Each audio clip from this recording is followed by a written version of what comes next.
Cult అంటే మనోడంటే దాదాపుగా YSCP హయాంలో ఎన్నో ఎదుర్కొని టీడీపీకి అండగా ఉంటూ వచ్చాడు, టీడీపీ పార్టీలు నిలబడుతూ వచ్చాడు జీవీ రెడ్డి. ఇప్పుడు ఆయన రాజీనామా చేశాడు. AP fiber net limited MD Dinesh కుమార్పై తీవ్ర ఆరోపణలు చేయటం, తదనంతర పరిణామాల నేపథ్యంలో ఆ సంస్థ చైర్మన్ పదవికి జీవీ రెడ్డి సోమవారం రిజైన్ చేశారు. టీడీపీ జాతీయ అధికార ప్రతినిధి పదవికి, పార్టీ ప్రాథమిక సభ్యత్వానికి కూడా రాజీనామా చేస్తున్నట్లు ముఖ్యమంత్రికి లేఖ రాశారు. మీరు నాపై ఉంచిన విశ్వాసానికి, అందించిన మద్దతుకు, నాకు ఈ కీలకమైన బాధ్యత నిర్వహించే అవకాశం కల్పించినందుకు హృదయపూర్వక కృతజ్ఞతలు. టీడీపీ మరింత బలంగా ఎదిగి ప్రజాసేవలో ముందుండాలని ఆకాంక్షిస్తున్నాను. ఇకపై పూర్తిగా న్యాయవాద వృత్తిలో కొనసాగుతాను. భవిష్యత్తులో ఏ రాజకీయ పార్టీలో చేరే ఉద్దేశం లేదని చెప్తున్నారంట ఆయన. సో రైట్, చంద్రబాబు ఆమోదించారు. వెంటనే ఫైబర్ నెట్ ఎండీ ఐఏఎస్ అధికారి దినేష్ కుమార్ను బదిలీ చేస్తూ ప్రభుత్వ ప్రధాన కార్యదర్శి కె విజయానంద్ ఉత్తర్వులు జారీ చేశారు. ఇంతవరకు ఆయన పూర్తి అదనపు బాధ్యత నిర్వహిస్తున్న real time governance society CEO, AP gas infrastructure corporation MD, AP drone corporation MD పోస్టులని తొలగించారు. ఎండీపై రాజద్రోహం ఆరోపణలతో కలకలం. AP fiber net MD Dinesh Kumar కొందరు అధికారులు రాజద్రోహానికి పాల్పడుతున్నారని, ప్రైవేట్ సంస్థలతో కుమ్మక్కై సంస్థ యొక్క ఆర్థిక మూలాలు దెబ్బతీస్తున్నారని చైర్మన్ జీవీ రెడ్డి గురువారం తీవ్ర స్థాయిలో ఆరోపణలు చేశారు.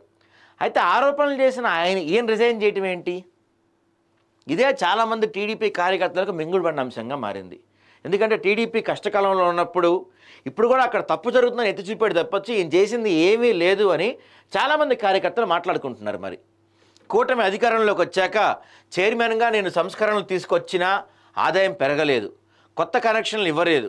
ఒక్కరోజైనా దినేష్ కుమార్ వీటిపై సమీక్షించారా? సంస్థను ఒక్క అడుగు ముందుకు వెళ్ళనివ్వటం లేదు.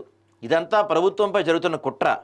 గత ప్రభుత్వంలో నేతల సిఫారసుతో నియమితులైన 400 మందిని తొలగించాలని డిసెంబర్లో నిర్ణయించినా వారిలో ఒక్కళ్ళని కూడా తొలగించలేదు. వారు ఎక్కడ పనిచేస్తున్నారో తెలియకుండానే దాదాపు 1.5 అంటే 1.50 కోట్ల జీతాలు చెల్లించారు.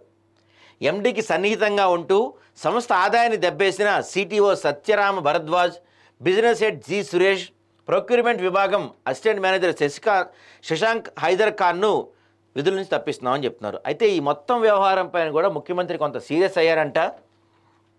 సంస్థ చైర్మన్ జీవీ రెడ్డి ఐఏఎస్ అధికారి అయిన ఎండీపై తీవ్ర స్థాయిలో ఆరోపణలు చేయటం ఐఏఎస్ వర్గాల్లో తీవ్ర దుమారం రేపింది.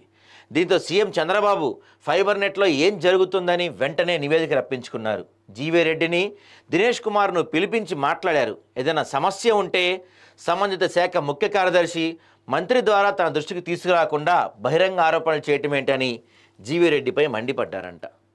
ఇదే జీవీ రెడ్డి పార్టీ నుంచి, ఆ పదవి నుంచి మొత్తం రిజైన్ చేయడానికి కారణంగా తెలుస్తుంది. అయితే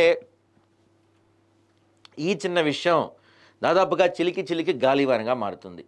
జీవీ రెడ్డికి చాలామంది టీడీపీ హార్డ్ కోర్ ఫ్యాన్స్, ఎప్పటి నుంచో టీడీపీకి అండగా ఉంటున్న ఒక వర్గం ఆయన తప్పు లేదు, ఆయన చేసింది కరెక్టే అని మాట్లాడుతున్నారు. మరి ఈ విషయాన్ని ఎలా కవర్ చేస్తారు? జీవీ రెడ్డిని తిరిగి పార్టీలోకి తీసుకొచ్చే ప్రయత్నాలు ఏమైనా చేస్తారో చూడాలి మరి.